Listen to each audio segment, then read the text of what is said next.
ngimami tahlil la ilaha illallah hayyum maujud. Ngati-hati nih semuanya. Hayyun maha hidup, maujudun yang diwujudkan. Isim maf'ul kan? Yang diwujudkan. Salah. Terus gimana yang benar?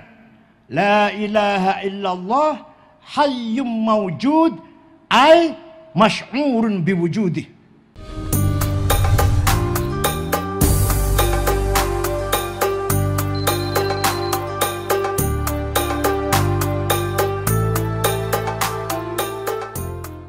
Pesantren Al-Hisnul Hasin, benteng yang kokoh dalam memperkuat persatuan NKRI, semangat ukhuwah watoniyah, spirit nasionalis. Di samping pesantren membangun budaya, akhlakul karimah, memahami agama, ruhuddin atau ruhul Islam akan kita dapati di pesantren, tidak akan kita dapati di sekolah-sekolah. Yang Ustadz DB belum bisa baca Quran. Sanawiyah negeri, aliyah negeri, kecuali keluar pesantren, kecuali. Kalau nggak keluar pesantren, ustadznya tuh loh nggak bisa baca Quran dengan benar. Bagaimana mau akan menjadi Hisnul Hasin, Ruhuddin, bagaimana akan menjadi benteng agama Islam kalau kualitas guru-gurunya baca Quran saja tidak bisa? Itu guru sekolah agama loh ya, bukan guru sekolah SMA, bukan, sekolah agama. Peran pesantren sungguh sangat mulia sejak dulu sampai sekarang. Pertama, peran membangun ruhul Islam wa ta'alimuh wa mabadi'uh, peran membangun semangat beragama Islam dengan memahami betul-betul ilmu pengetahuan tentang keislaman, dengan mendalami betul-betul ilmu yang ada dalam agama Islam, tafsir, hadis dan seterusnya. Di agama lain, Yahudi, Kristen, apalagi Hindu, Buddha, apalagi tidak ada ilmu yang semacam usul fikih, yaitu metode bagaimana memahami Quran dan hadis sehingga melahirkan ijtihad yang menghasilkan ilmu fikih. Yahudi tidak ada, Kristen boten wonten. Ya baca teks aja, baca Injil lah. Ilmu semacam usul fikih, ayatnya ada muhkamah, mutasyabihah, mutlaqah, muqayyadah, ammah, khossah, nasikhah, mansukhah. Gak ada hakiki, majazi. Ilmu itu gak ada di Yahudi Kristen. Bukan menghina, ini kenyataan, pembahasan ilmiah ini. Bukan menghina, bukan. Ilmu semacam ilmu hadis, dalam seleksi hadis dinamakan sahih kalau muttasil, dhabit, thiqah, adil, baru sahih. Kurang satu syaratnya turun hasan. Kurang lagi dhaif, dhaifnya macam-macam. Tidak ada metode seleksi yang semacam ini di agama lain. Nah, di kita pun di tengah-tengah umat Islam ini yang masih menekuni ilmu itu hanya di pesantren. Ini namanya ruhul Islam. Betul-betul membesarkan, membentengi ilmu pengetahuan agama Islam. Bukan fikihnya loh. Bukan fikihnya, bukan hadisnya, ilmu usul fikihnya. Ilmu mustalah hadisnya yang tidak ada di luar pesantren. Kalau tuh ada cuma tekstual banget atau dangkal banget. Di pesantren Latiful Syarat sampai Jamul Jawami, kiainya menerangkan sampai kemeringet. Padahal angka bayarannya padahal. Tadi Mas kamu sudah menjelaskan kalau sowan ke kiai harus pakai bawa sedekah. Makanya yang menghina kiai dalam hal amplop langsung dipecat oleh kamu sendiri yang mecat. ilmu semacam itu, manhaj, metodologi memahami Quran, metodologi menseleksi hadis, tidak dimiliki oleh lembaga pendidikan di luar pesantren. Percaya saya sama saya. Saya pernah kuliah, di Indonesia ini, dan melanjutkan ke Timur Tengah. Betapa jauhnya perkuliahan di sini dengan perkuliahan di Timur Tengah. Betapa jauh kualitasnya. Hadirin saya hormati, di pesantren ada pelajaran Al-Quran face to face, muajahah, wajahan biwajihin, ya masih gitu ya. Berhadapan satu anak dengan kiainya, maka kita jamin khotimin Quran dari pesantren SAS ini yakin baca Qurannya fasih. Belum tentu, bukan hanya belum tentu, kalau ngaji Qurannya cuma kolektif, ustadznya baca, terus ayo rame-rame menirukan, nggak akan sefasih yang wajihan biwajihin. Talaki wajhan biwajhin, talaki mubashir. Ini merupakan kelebihan pesantren, terutama Kempek. Ya saya kira Gedongan juga sama lah, babakannya sama, ngaji Qurannya wajhan biwajhin. Tidak mungkin terjadi metode ini, tidak akan kita debati di luar lembaga pesantren. Luar biasa. Bahagialah para khotimin yang telah menyelesaikan khotmil Quran di pesantren Kempek ini. Anda atau saudara-saudara semuanya, adik-adik semuanya telah mendapatkan pelajaran tilawatil Quran, qiraatil Quran, qiraah mujawwadah, qiraah yang sangat baik melalui guru-guru yang ada di pesantren Kempek. Quran dulu ditulis dengan tulisan Arab tanpa titik, ba ta tha sama, jim ha kho sama, dal zal nggak ada bedanya, ro zai nggak ada bedanya. Zaman Kanjeng Nabi, sahabat bisa baca walaupun nggak ada titiknya. Setelah Islam semakin meluas, maka ada seorang yang bernama Imam Abul Aswad Ad-Du'ali. Siapa? Alah Toto Soekardi lah, gampang. Abul Aswad Ad-Du'ali yang wafat tahun 62 Hijriah, beliaulah wadi'un nuqat alal huruf, yang menciptakan titik, ba titik satu di bawah, ta titik dua di atas, ta titik, namanya Abul Aswad Ad-Du'ali, muridnya Sayyidina Ali. Luar biasa jasanya. Sudah ada titik, masih banyak orang kesulitan baca Quran.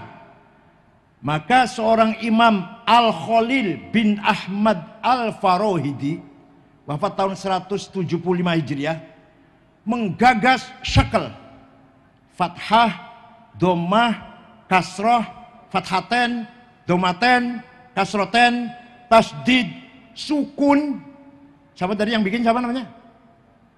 Alah, sarapannya apa ya, Masya Allah, sarapannya semayi. Khalil bin Ahmad Al-Farohidi, sarapan tuh susu, telur, madu, cerdas. Sarapannya semayi, Masya Allah. Aduh, ya Allah.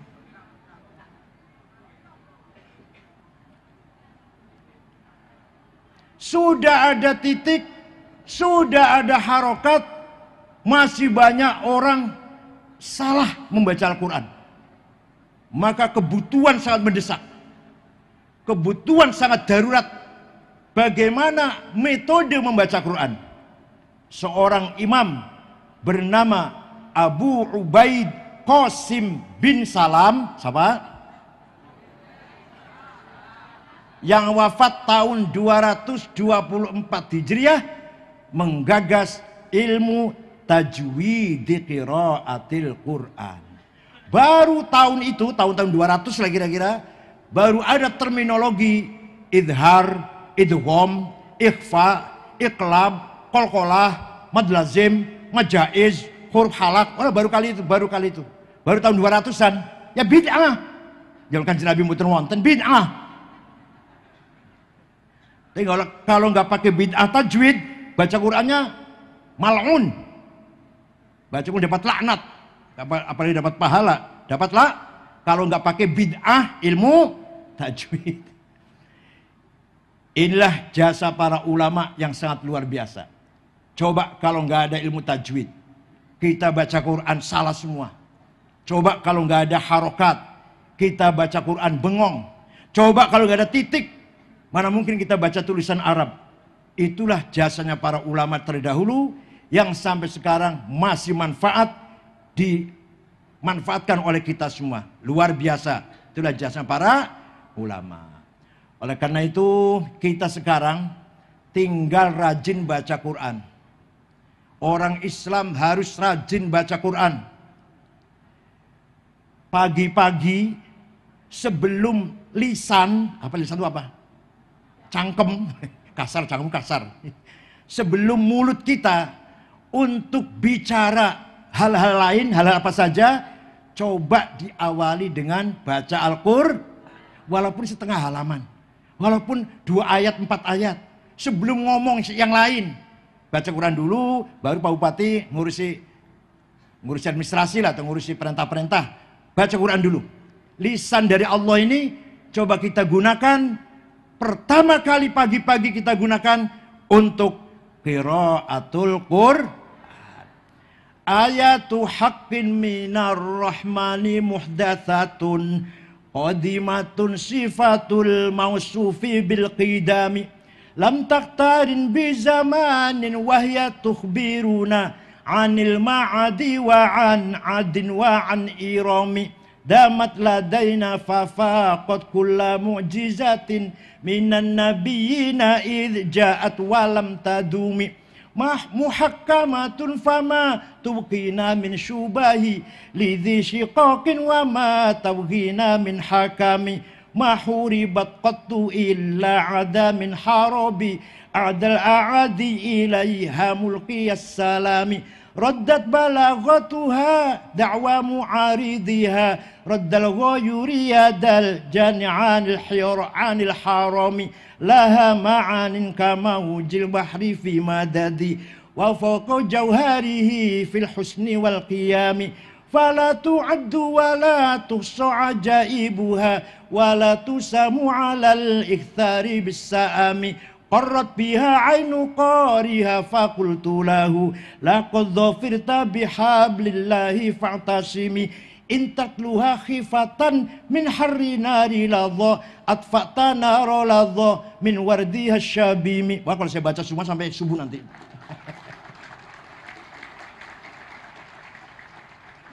Quran itu mushafnya seumpama ini mushaf seumpama. Mushafnya ini hadis baru dicetak di Jakarta, di Surabaya, yang nyetak manusia, yang nyetak tintanya yang bikin manusia, kertasnya bikin Sinarmas. Baru kan? Tapi Quran sebagai sifatul qadim, sifatullahil dzatil qadim, maka Quran adalah qadim. Malah paham orang ya. Aduh.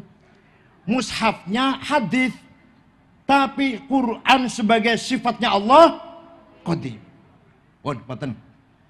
Dan Al-Quran mukjizatnya Rasulullah yang sampai ila yaumil qiyamah tidak akan hilang insyaallah. Dijaga oleh hafazatil Quran, oleh para penghafal Quran. Tidak akan bertambah, tidak akan berkurang, tidak akan rusak.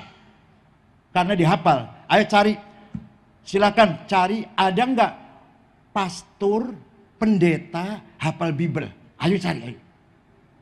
Enggak ada, itu pasturnya loh itu. Bukan santrinya, bukan anak kecilnya, bukan. Di kita anak-anak kecil banyak yang hufadzil Quran. Apalagi ustadznya.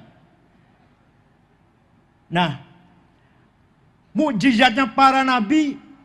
Nabi Musa tongkatnya bisa jadi ular. Bisa jadi bikin Laut Merah jadi jalan tol. Tapi hebat kan? Tapi sudah nggak ada. Nabi Isa bisa menyembuhkan orang buta, menyembuhkan orang lumpuh, menghidupkan orang mati, tapi nggak ada sudah. Tapi mukjizat Kanjeng Nabi Muhammad mu'jizah khalidah ila yaumil qiyamah. Dibaca tidak pernah bosan Quran itu. Lagi sedih baca Quran, pas. Lagi seneng baca Quran, pas. Menikahkan baca Quran, ya. Kematian baca Quran, pas. Dalam keadaan apapun baca Quran, pas. Fala tu'addu wa la tuhsa ajaib wa la tusamu al-iktsari bis-sa'mi. Bahkan orang yang ahli baca Quran, qarrat biya ainu qariha, insyaallah uripe tenang, hatinya tenang tentram, bi barakati qiraatil Quran. In tatluha khifatan min harri nari ladha atfa'tana roladha min wardasyabimi. Kalau kamu takut neraka, kalau Anda takut neraka, kemudian Anda baca Quran, itu berarti Anda sedang memadamkan api neraka. Kalau kita takut naruladho, rakaladho, kemudian kita baca Quran, itu berarti kita sedang memadamkan api neraka. Luar biasa mujizat Al-Quran ini. Syukur-syukur ma'afahmi ma'ani. Syukur-syukur dengan dipahami makna-maknanya. Tadi Kiai Wawan ngimami tahlil la ilaha illallah hayyum maujud. Hati-hati. Hati-hati nih semuanya. Hayyun maha hidup, maujudun yang diwujudkan. Isim maf'ul kan? Yang diwujudkan. Salah. Terus gimana yang benar? La ilaha illallah hayyum maujud ay masy'urun biwujudih. Zat yang dirasakan adanya. Masyhur ay ma'lumun lah. Masy'urun biwujudih. Secara fitrah semua manusia mengakui adanya Allah. Secara fitrah. Semua manusia pasti di dalam hatinya merasakan adanya Tuhan yang menciptakan kita semua. Maka maujudun artinya apa? Semua jawab. Masy'urun biwujudih. Apa? Dirasakan adanya. Awas, jangan maujudun diwujudkan. Masa Allah diwujudkan? Paham betul? Ini penting sekali nih, penting sekali. Hayyun maujud, Allah maha hidup dan maha yang dirasakan wujudnya. Nah, kayak gini nggak ada kalau di luar pesantren, nggak ada kayak gini ini.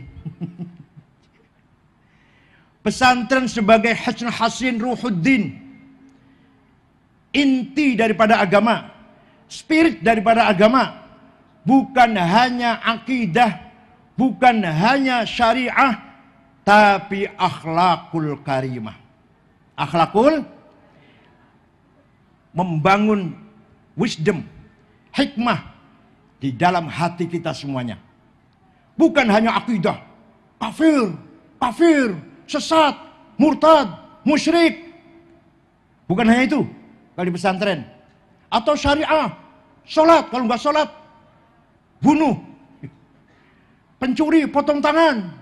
Yang zina, gebukin ping 100. Yang mabok minum arak, gebukin 40 kali. Bukan hanya itu yang kita sampaikan di masyarakat. Tapi yang paling penting adalah budaya, akhlakul karimah. Malah sebelum skill, karakter dulu. Karakter sebelum skill. Wa yuzakkihim baru wa yu'allimuhumul kitab. Tazkiyatun nafas dulu. Membangun kepribadian dulu. Dengan budaya yang maksimal. Akhlakul karimah yang maksimal. Baru ilmu pengetahuan.